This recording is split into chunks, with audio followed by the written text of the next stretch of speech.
असीम मुनीर अब पाकिस्तान के पहले चीफ ऑफ डिफेंस फोर्सेस मतलब सीडीएफ बन गए हैं, जिससे उनकी शक्ति और बढ़ गई है। पाकिस्तान में अब पाकिस्तान के सबसे पावरफुल शख्सियत बन चुके हैं, सैन्य अधिकारी बन चुके हैं वो। अब मुनीर जो चाहेंगे वही अब पाकिस्तान में होगा। मुनीर को नेशनल स्ट्रैटेजिक कमांड की निगरानी भी देता है, जो देश के परमाणु हथियारों और मिसाइल प्रणालियों का प्रबंधन करता है। मतलब अब जो परमाणु ताकत है उसकी जो चाबी है वो असीम मुनीर के पास पहुंच चुकी है। इससे मुनीर देश के सबसे शक्तिशाली सैन्य अधिकारी बन गए हैं। पाकिस्तान में असीम मुनीर की जो पावर है अब और भी ज़्यादा बढ़ गई है और असीम मुनीर के हाथ में अब पाकिस्तान की न्यूक्लियर ताकत का बटन लग चुका है। मतलब कितना खतरनाक है कि असीम मुनीर जब भी चाहेंगे हिंदुस्तान को धमकाने की साजिश करेंगे, वो आतंकियों को भड़काने की साजिश करेंगे। क्योंकि डर इसी बात का है पूरी दुनिया को, अगर ये आतंकियों के हाथ में अगर ये परमाणु हथियार का बटन लग गया तो समझिए तबाही आ सकती है। खासकर हिंदुस्तान को भी और जो आसपास के देश हैं उसके लिए खतरे की घंटी है ये।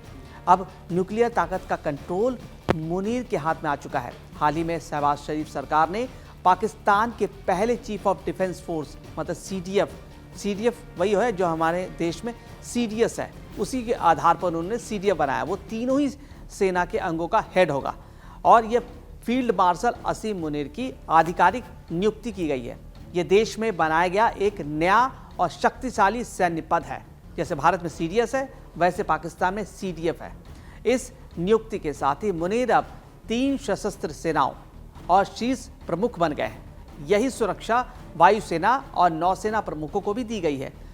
एक पाकिस्तानी मीडिया की रिपोर्ट के अनुसार अब CDF chief of defence staff के पास उप सेना अध्यक्ष vice chief of army staff के पद के लिए नियुक्ति की सिफारिश करने का भी अधिकार होगा। मतलब वो सिफारिश भी कर सकेगा नियुक्ति के, जिसे बाद में संघीय सरकार की ओर से अधिकृत किया जाएगा। पहले इन नियुक्तियों को करने का कार्यकारी अधिकार नागरिक सरकार के पास होता था। पाकिस्तान में सैन्य शासन का इतिहास 24 करोड़ की आबादी वाला परमाणु संपन्न देश।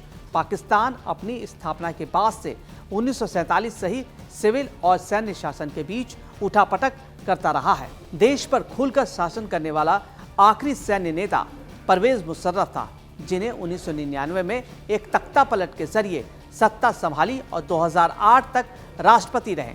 तब से सिविल प्रशासन और औपचारिक रूप से सत्ता में रहा। चीफ ऑफ डिफेंस फोर्सेस का पद पिछले महीने संविधान के 27वें संशोधन के तहत स्थापित किया गया था, जिसका मकसद सैन्य कमांड को केंद्रीकृत करना था। ये नया पद chairman joint chief of staff committee मतलब CJCSC की जगह लेती है, जिसे अब समाप्त कर दिया गया है। असीम मुनीर की बढ़ती ताकत।